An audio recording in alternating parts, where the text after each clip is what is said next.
श्री स्वामी समर्थ सगळ्यांना. सगळ्याजणी कसे आहात? कालच्या माझ्या ज्या व्हिडिओला प्रेम दिलं, कमेंट केल्यात, लाईक केलं, त्याबद्दल खरंच मनापासून खूप खूप आभारी आहे मी सगळ्या ताईंची. आणि हो, आजचा दिवस तुम्हाला मस्त आनंदाचा आणि भरभराटीचा जाऊ. तर असं इकडे मी माझ्या माहेरी आलेले. आता तुम्ही म्हणाल की सतत ही माहेरीच असते की काय, सतत जाते की काय माहेरात? कारण प्रत्येक ब्लॉगमध्ये किंवा व्हिडिओमध्ये काही नाही काही आमची नावं तर निघतात त्यांची, किंवा मी तर दिसते, किंवा त्यातलं कोणतं नाही कोण असतंच असतं. तर असं काही नाही आहे. माहेर अगदी 1 मिनिटाच्या अंतरावर आहे, पण मी सतत जात पण नाही आणि येत पण नाही. चौकात आता आमचं असं आहे की चौकात आम्हाला दुकानला वगैरे यावं लागतं. तर चौकातच घर असल्यामुळे कोण नाही कोण दिसलं तर हाक मारतात, पण त्यावेळेला मग हाक मारले की प्रत्येक वेळेला जातेच असं नाही.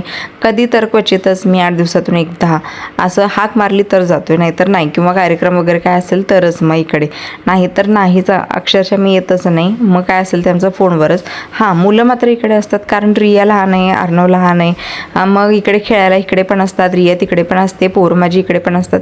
आता मुलांना तर अडवू शकत नाही, त्यामुळे बाबा ती येतात. तर इकडे आता आमचं काय का चाललं आहे ते मी तुम्हाला सांगते. तर आम्हाला जायचं होतं कुरडूला अशा खातर, कारण तुम्हाला मागच्या ब्लॉगमध्ये मी एका बोलले होते बघा की मनीषाची डिलिव्हरी झाली होती. मनीषा म्हणजे माझ्या चुलत बहिणीची मुलगी, जी लहानपणापासून अगदी रियापेक्षा पण लहान असेल तेव्हापासून ती आमच्याजवळच इकडेच होती, माझ्या चुलत्यांच्या घरी. म्हणजे लहानपणापासून ती इथंच राहिली होती आणि इथंच ती म्हणजे अगदी लहानपण सगळं तिचं ना इथंच गेलं. त्यामुळे माझ्या तर अक्षरशः मी तिला काकेत घेऊन फिरवलेलं आहे तिला. आणि माझी तर खूप लाडकी आहे ती, आणि तिची डिलिव्हरी झाली आहे, त्यामुळं तिला आणि तिच्या बाळाला बघायसाठी जायचं होतं. आणि 2-3 महिने झालेले. खरंच सांगते, आम्हाला जायला वेळच भेटला नाही.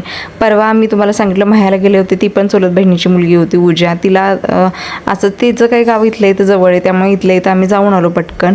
पण इकडे कुरडूला थोडं म्हणजे अंतर आहे आणि जावं लागतं. मग त्यामुळे सगळ्यांनीच जायचं असं ठरलं होतं, त्यामुळे ते राहून जात होतं. आणि ह्यांना पण वेळ नाही, त्यामुळे मी आणि हे जायला आम्ही किती वेळा प्रयत्न केला, पण काही नाही काही कामं निघत होती, त्यामुळे ते राहून जायचं. त्यामुळे मनीषा वगैरे सगळे रुसले असतील की बाबा 2-3 महिने झाले बाळाला आता आणि अजून पण आलेले नाहीत, आणि घरचेच आलेले नाहीत, तर बाहेरच्यांचं काय सांगा. असं होतंच. आता त्यांच्या जागी आपण जरी असतो तरी आपण पण तोच विचार केला असता. पण असो, जसं असेल तसं आपली माणसे समजून घेतील. पण मग आम्ही इकडे ना तिला न्यायसाठी ना चपाती भाजी बनवत होतो, आणि म्हटलं की तिकडं बनवण्यापेक्षा मग श्यामल म्हटली इकडे एकत्रच बनवूया.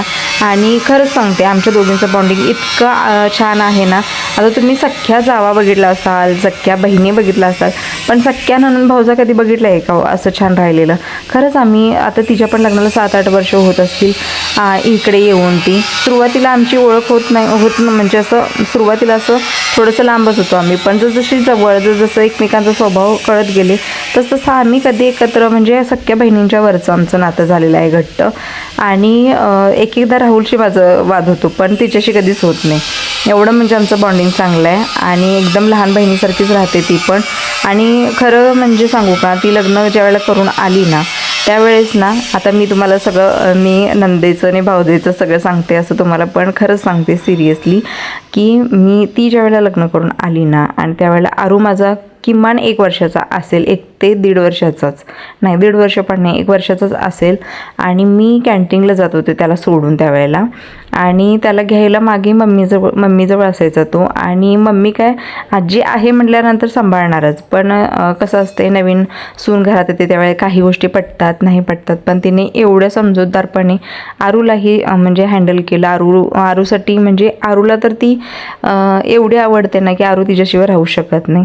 तर माझ्या मुलांना सतत मामी मामी मामी मामी लागते, मी नसले तर चालेल पण मामी लागते. तर कारण तिनं सांभाळलं असेलच ना तेवढं चांगलं, त्यामुळं. आणि तिनं कधी दुखावलेलं पण नाही आहे त्यांना, त्यांचं सगळं तिनं केलेलं आहे. मी असो वा नसो, तिच्याजवळच मुलं असायची, त्यामुळे ती मामी मामी करतात. आता तिने जर फटका दिला असता तर ती गेली असतीत का तिकडे, तर नाही. तर असो, अशी श्यामल आमची आहे, सगळ्यांना समजून घेते, आम्हाला पण यांना पण सगळ्यांनाच. म्हणजे माहेर सासर सगळ्या आहे ना, ती चांगली सर्व गुणसंपन्न अशी मला भाऊजे भेटलेली आहे.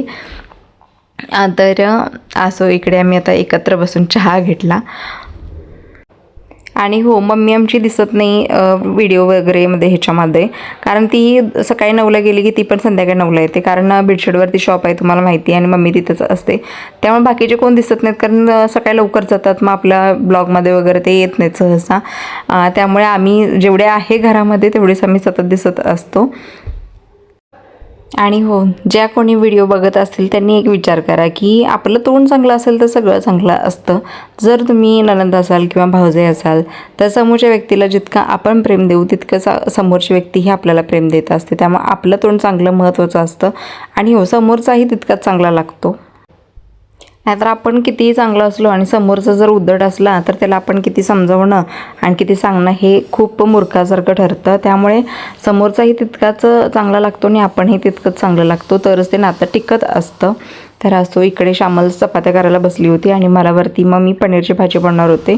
असं ठरलं होतं की पनीरची भाजी चपाती वगैरे असं न्यायचं. त्यामुळे ते सगळं आम्ही आवरलं आणि मग आम्ही आलो कुरडूमध्ये.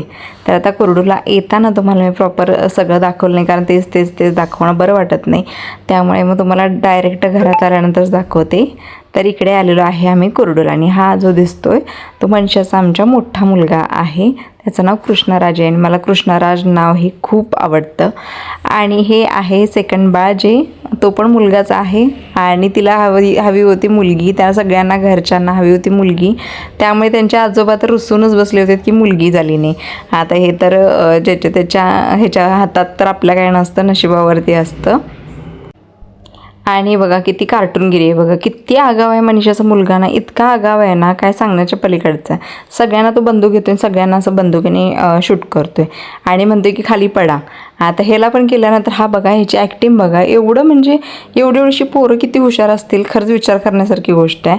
तिला दिदीला म्हणतोय की तू मला आता हे कर, नाही बघा पडला आणि सगळ्यांना असं शूट करतो आणि सगळ्यांना मध्ये खाली पडा. एवढी लहान मुलं आगाऊ पण तितकीच असतात आणि हुशार पण. आणि आमच्या मॅडम बघा लपून बसल्यात. हे बघा, यांना फक्त मोबाईल असला ना की बास, यांना मग दुसरं काही लागत नाही. मोबाईल दिला की त्या दिवसभर अशा एका जागेला बसू शकतात. त्यांना मग भूक लागत नाही, काही लागत नाही, कोण लागत पण नाही. पण हे बरं नाही आहे, तिची सवय आता मोडत आलेली आहे. तिचं काय झालं, लहानपणापासून ना हातात व्हिडिओ कॉल करा, हे करा, त्याच्यामुळे तिला पण सवय लागली होती. पण आता थोडी कमी करत आली. आता इथे पाहुण्यांच्या घरात गेले की कोण काय बोलत नाही माहिती आहे ना, म्हणून ते मोबाईल घेऊन सतत बसली आहे. पप्पाच्या समोर असली की मात्र असलं काही चालत नाही. आणि हो, मनीषाई आमची खूप गोड आहे, खरंच खूप समजूतदार आहे. लहानपणापासून आमच्या इकडेच होती गणेशवाडीमध्ये ती, त्यामुळे मला तिचा स्वभाव आणि तिला देखील आमच्याशिवाय करमत नाही आणि आम्हाला देखील तिच्याशिवाय करमत नाही. असं आमचं एकत्र पूर्ण फॅमिली आहे. सगळेजण आम्ही एकत्र बसलो की आमचं कधी दिवस गेलेला कळत नाही. आणि ती रागवत होती की सकाळपासून का आला नाहीत, बोलायला पण मिळालं नाही, काही नाही, कारण अचानक ठरलं आणि संध्याकाळ झाली आम्हाला. आणि हे बघा चौकातच ताईचं घर आहे कुरडूमध्ये. तर ही कुरडूचा थोडाफार नजारा तुम्हाला दाखवते, कोणाला माहिती असेल तर. आणि मग सगळेच आम्ही एकदम फ्री बॉन्डिंगमध्ये आहे. सगळ्यांचं म्हणजे असं एकमेकींशी खूप छान पटतं. छान असं लगेच त्यांनी स्वयंपाक बनवला आणि मग आम्ही जेवण पण केलं तिथंच आणि मग जायला निघालो. पण हा कृष्णराज जो आहे ना, तो अर्णवला आणि रियाशी तोपर्यंत त्याचं इतकं छान बॉन्डिंग झालं की रिया येते अधूनमधून त्याच्याजवळ राहायला, पण आरू कधीतरच येतो. त्यामुळे रियाशी त्याचं जमतं छान. आणि हे दोघं जण आल्यामुळे त्यांना तो सोडायलाच तयार नव्हता आणि अगदी कोपऱ्यात घेऊन गेला होता आणि त्यांना अजिबात सोडायला तयार नव्हता. जरा त्यांनी उठलं की ह्याचा अक्षरशः रडून दंगा त्यांना घातला. त्यामुळे त्याच्याकडे पण बघू वाटत नव्हतं आणि त्याला सोडून यायला नको वाटत होतं. आणि हे आमचं बाळ छोटंसं आणि खूप गोड आहे, खूप म्हणजे खूप गोड आहे. तर त्याचं कृष्णराज ठेवल्याने याचं रत्नराज नाव ठेवलेलं आहे.